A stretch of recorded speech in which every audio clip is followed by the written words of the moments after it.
Considérée comme la monnaie du futur, la crypto-monnaie est jusqu'à l'heure où j'enregistre cette vidéo mal comprise par la plupart des gens. Alors que comprendre le fonctionnement des crypto-monnaies aujourd'hui, c'est comprendre la finance de demain. Qu'est-ce qu'une crypto-monnaie et quel est son fonctionnement? C'est ce que nous allons découvrir dans cette vidéo. Allez, on y va.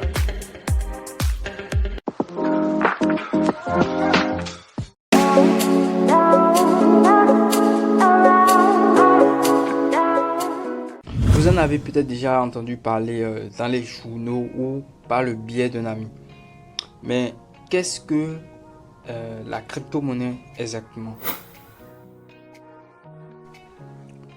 Pour vous donner une meilleure compréhension de ce qu'est la crypto-monnaie, passons en revue l'histoire de cette technologie relativement nouvelle.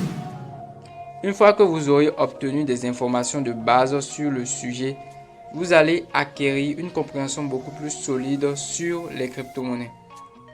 Pour ne pas perdre assez de temps, nous allons faire un bref résumé sur l'histoire des crypto-monnaies. Alors, les crypto-monnaies ont une histoire qui remonte à plus d'une décennie, à une époque où Bitcoin n'existait même pas.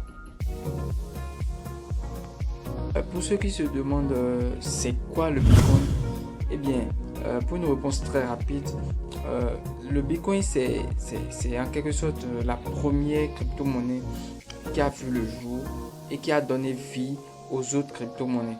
Et j'ai dit en quelque sorte parce que si on doit vraiment retracer l'histoire, les cryptographes avaient joué avec l'idée des crypto-monnaies des décennies avant que le Bitcoin n'existe.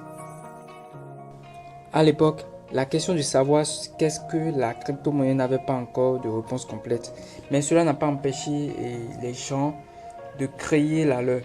La plus connue de ces tentatives est venue de Nick Szabo.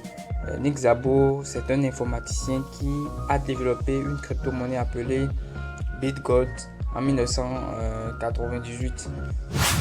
Et bien que cela n'ait jamais été complètement lancé, il est considéré comme ouvrant la voie à Bitcoin. C'est un peu comme un parrain du Bitcoin. Et vous voyez de quoi je parle. En octobre 2008, un livre blanc, c'est-à-dire le white paper, la division est affichée sur votre écran, du mystérieux Satoshi Nakamoto a été publié. Ce livre décrit un réseau décentralisé utilisé pour alimenter la nouvelle crypto-monnaie appelée Bitcoin. Il faudrait des années après sa création que les commerçants commencent à accepter la nouvelle forme d'argent comme moyen de paiement. Mais lentement, le Bitcoin a commencé à faire son chemin. Au cours des prochaines années, c'est-à-dire après 2008, après que les commerçants ont adopté le Bitcoin, on commence à utiliser le Bitcoin comme moyen de paiement. Et au cours des prochaines années, davantage de crypto seraient lancés derrière le Bitcoin et se ferait sur une vague émergente de crypto-monnaies. Satoshi Nakamoto, le créateur du Bitcoin, fera objet d'une vidéo à lui seul très prochainement. On ne sait pas, on ne connaît pas l'identité de Satoshi Nakamoto. On ne sait pas si c'est une femme, c'est un homme, c'est un groupe de personnes. Pourquoi il a caché son identité? Bon, je ne veux pas aller trop dans les détails. On fera une vidéo exclusive sur Satoshi Nakamoto très prochainement. Donc, ce que vous devez comprendre, c'est que Satoshi Nakamoto est un inconnu. En 2014, il y avait des dizaines de crypto-monnaies qui avaient vu le jour. Certains d'entre eux, comme les Ethereum, continueraient de croître et de prospérer au fil du temps, mais d'autres feraient faillite aussi rapidement qu'ils auraient vu le jour. En 2017, les crypto-monnaies devenaient la nouvelle niche chérie du monde financier, saluée comme un sauveur du système financier corrompu.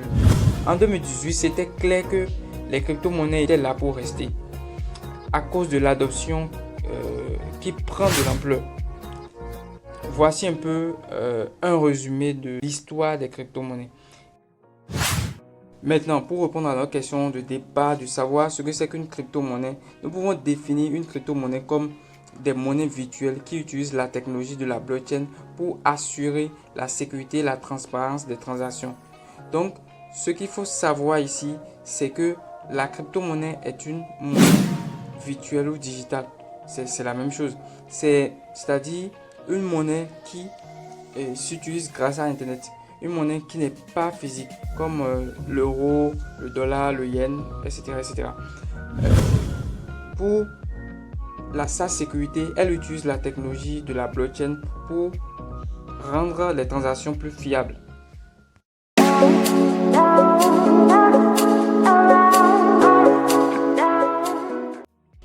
Le concept de base des crypto-monnaies est que les utilisateurs peuvent échanger des fonds sans avoir à passer par une autorité centrale telle qu'une banque ou un gouvernement. Les transactions sont cryptées et enregistrées dans un registre public appelé blockchain, ce qui permet aux utilisateurs de vérifier et de valider les transactions. Disons que vous voulez envoyer à votre ami une petite quantité de Bitcoin. Vous créez une transaction à l'aide de votre portefeuille Bitcoin et demandez à envoyer des Bitcoins au portefeuille de votre ami en acceptant de payer les frais de transaction. Après avoir fait la demande de transaction, votre transaction est regroupée avec d'autres transactions dans un bloc sur la blockchain du Bitcoin. Ce bloc est vérifié par les mineurs et publié sur la blockchain, ce qui rend la transaction valide.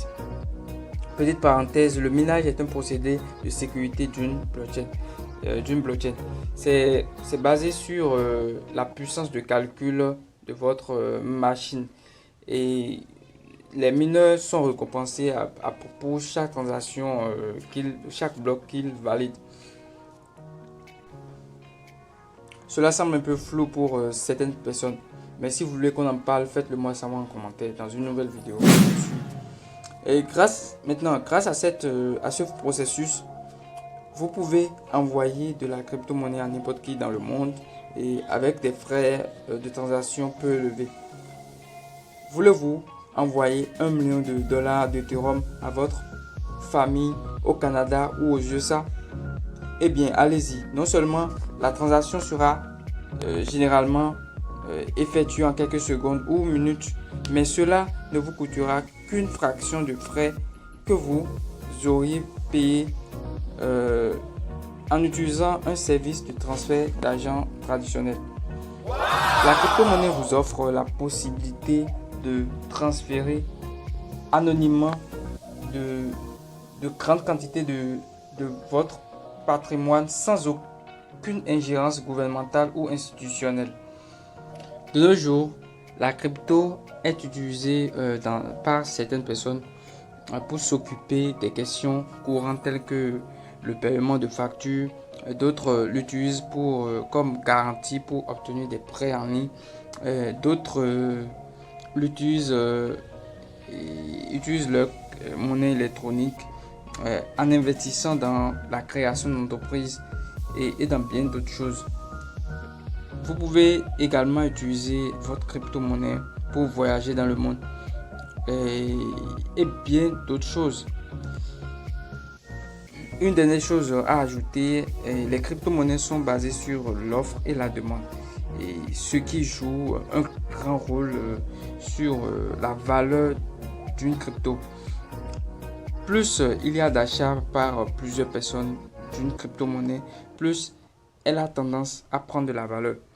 Certes, il y a d'autres facteurs qui jouent sur la valeur d'une crypto-monnaie, mais c'est ce que vous devez comprendre de façon basique sur le fonctionnement des crypto-monnaies. Mais lorsqu'il y a plus de ventes sur une crypto-monnaie que d'achats, c'est-à-dire le nombre de vendeurs ou bien le volume de vendeurs dépasse au volume d'achat, cette crypto-monnaie perd sa valeur. Il y a plein de choses à dire, mais je crois qu'on va s'arrêter là pour le moment.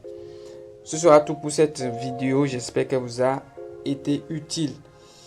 N'hésitez pas à mettre une pouce bleu sur cette vidéo, à vous abonner si ce n'est pas encore fait et à partager cette vidéo autour de vous. Sans oublier de commenter si vous avez des questions. Prenez tout soin de vous et à la prochaine.